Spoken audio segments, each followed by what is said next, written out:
Olá, olá, amigo designer, cliente potencial e internet em geral, porque a partir de hoje a gente vai fazer aqui no canal uma playlist de referências. Então não necessariamente você precisa trabalhar com criação, você não precisa querer contratar um designer para fazer nada. Isso aqui vai servir para qualquer pessoa que queira entender sobre as referências que eu vou colocar. É claro que por ser um canal sobre criação e artes em geral, eu vou colocar assim um ponto de vista sobre o âmbito do design, na maioria das vezes. E porque senão eu poderia falar de qualquer coisa, não teria sentido nenhum. Talvez, foda-se, né? Poderia, mas eu quero nesse caso falar sobre coisas que podem influenciar o pensamento criativo. Bom, eu tô falando isso agora porque muita gente vai chegar aqui por causa desses vídeos e eu queria dizer que nós temos mais várias playlists interessantes para você conhecer esse novo mundo.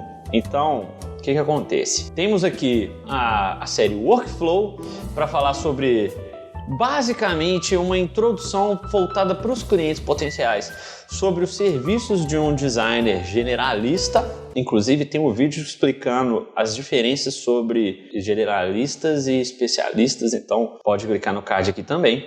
Temos a série, a playlist no caso, né, porque já é uma parada mais recorrente, chamada F-Vlog, em que eu falo de coisas gerais do design. E temos também uma mais específica, ainda está começando, é mais complicado de produzir, mas aos poucos eu vou, pelo menos uma por mês eu vou colocar, que se chama Do Zero ao Logo, em que eu mostro todo o processo de criação, desde quando o cliente chega para fazer o briefing, o processo de criação, as escolhas que eu fiz, né, as escolhas gráficas que eu fiz para aquele projeto e o resultado final. Então é bem interessante ver e entender como as coisas funcionam, e eu amo processos, então não tinha por que eu não fazer isso. Futuramente quero fazer uma sobre tutoriais, né, ensinar algumas coisas nos softwares de animação, de criação de vetores e ilustrações, até edição de imagem, enfim. Mas isso eu vou deixar mais pra frente porque o tempo é corrido e já tô feliz de estar conseguindo fazer isso tudo que eu tô fazendo, tá bom?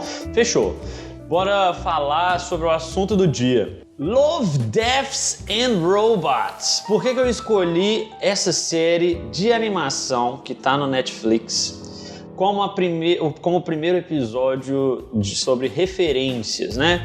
Bom, quando eu comecei a estudar animação e motion, eu tive contato com a comunidade do motion, né? Eu fiz um curso legal, super bem indicado, e lá dentro tinham várias pessoas já atuantes no mercado, pessoas que estavam realmente ditando tendência no Brasil e que encabeçavam ali discussões muito interessantes. E uma dessas pessoas falou uma coisa que eu nunca esqueci, que é quando a gente quer referência para criatividade, às vezes a gente tem que afastar do que a gente está procurando. Então, por exemplo, eu não vou procurar às vezes uma referência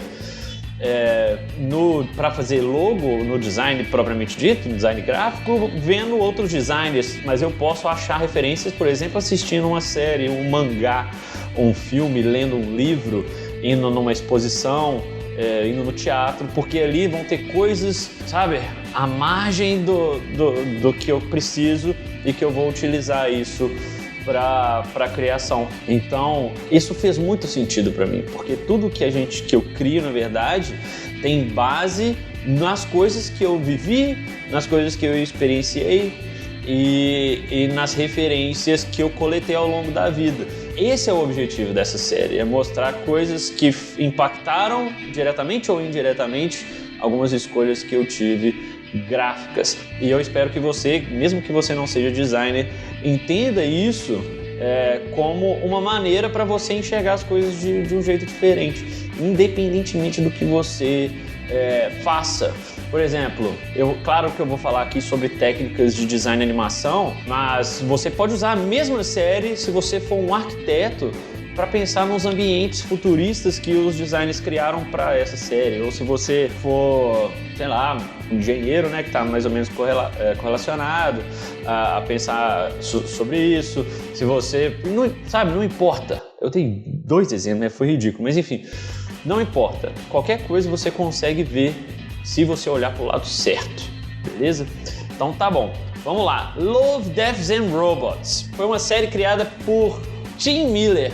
Para quem não conhece, o Tim Miller é um cara que já foi nomeado ao Oscar de diretor, se eu não me engano, por um curta de animação. Não ganhou, mas foi nominado por já Isso é louco, né? E o primeiro trabalho dele como diretor foi Deadpool. Então Deadpool todo mundo conhece. Aí é blockbuster, você tá ligado. Ou seja, o cara é competente.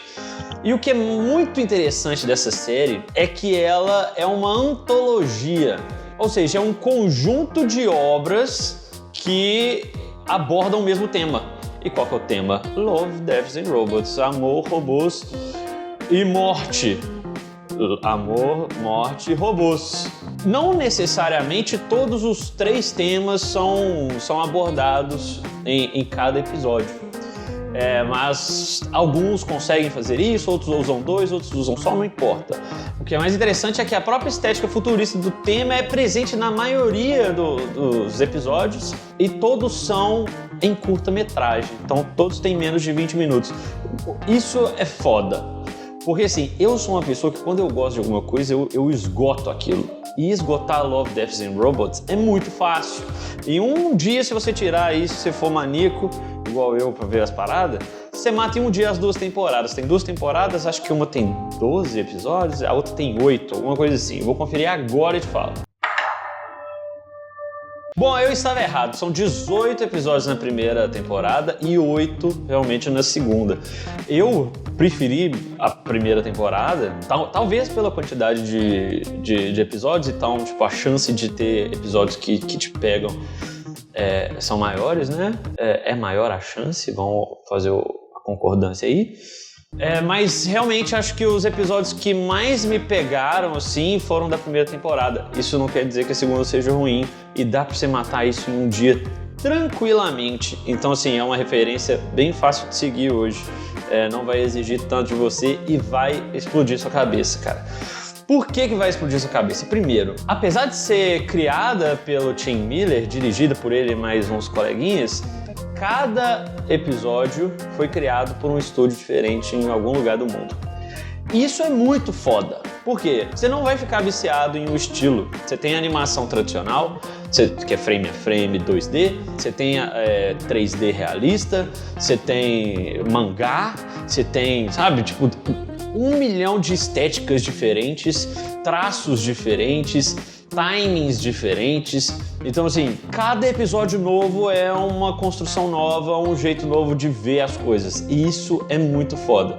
E cada roteiro é adaptado para alguma cultura onde está inserido aquele estúdio que fez. Então isso é incrível. Você vai ver, veja, você consegue entender a diferença cultural de um para o outro, sabe? A visão do diretor, a visão do autor.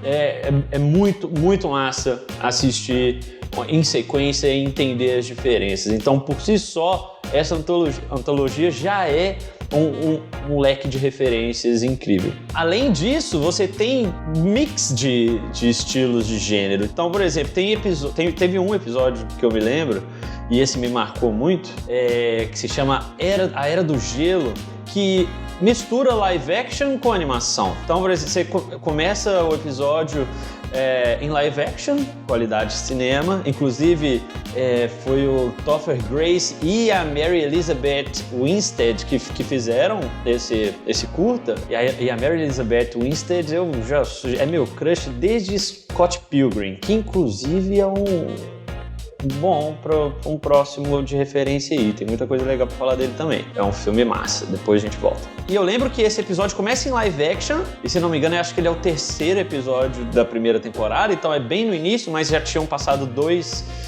episódios de animação. Quando começou um live action, eu falei, uai, como assim? E no meio vira uma animação super fluida, 3D, bonitinha, quase um stop motion, que não era um stop motion, né, obviamente, mas minha memória tá meio turva, né, mas enfim, já tem uns aninhos aí que eu vi esse negócio. Mas eu lembro que foi, tipo, uma mistura muito bem feita. A parte de live action foi muito bem produzida, muito bem dirigida. O production design deles, eu lembro que tinha uma transição da noite pra manhã que eu nunca esqueci, que ficou, tipo, muito liso, assim. E a animação, tipo, impecável, sabe? E era uma time-lapse, assim, tipo, como se uma sociedade fictícia se desenvolvesse dentro de um refrigerador e passava esse time-lapse super rápido, assim, então, tipo, o tempo lá dentro era muito maior que aqui fora e era meio que uma sátira, então os personagens faziam um diálogo, tipo, beleza, isso é estranho, mas como se fosse do nosso dia a dia, e eles faziam piadas sobre isso e tem uma jogada, tipo, de como nós, seres humanos, nos matamos, mas sobrevivemos do mesmo jeito, enfim. A própria série tem essa pegada de meio apocalíptica, assim, de que a gente deve preocupar com o nosso futuro, senão a gente vai se fuder muito, enfim. É uma série incrível. Da parte do design, tipo, as referências são maravilhosas. Da parte de animação nem se fala. Roteiro é maravilhoso. Tipo, tenta assistir não só como lazer, mas presta atenção em tudo que os caras fazem. E eu, por exemplo, já sou viciado em ver as coisas assim. Às vezes eu fico meio puto, porque eu não consigo mais ver as paradas sem pensar na produção. E às vezes eu preciso ver as coisas duas vezes. A primeira vez, inevitavelmente, eu presto atenção na produção, e na segunda vez eu vou prestar atenção na história, no roteiro e me entregar pro lazer. Mas veja e me fala, esse foi o primeiro episódio. Não é porque é um canal de design que você não vai se inscrever, porque essa série é muito boa, fala a verdade. Então, vejo você no próximo. Eu vou fazer sobre Her, o filme, ela, do... como é que chama? Joaquin Phoenix. A paleta de cor daquele filme é... Um beijo pra vocês, lindos! E até amanhã. Amanhã não, até quando for.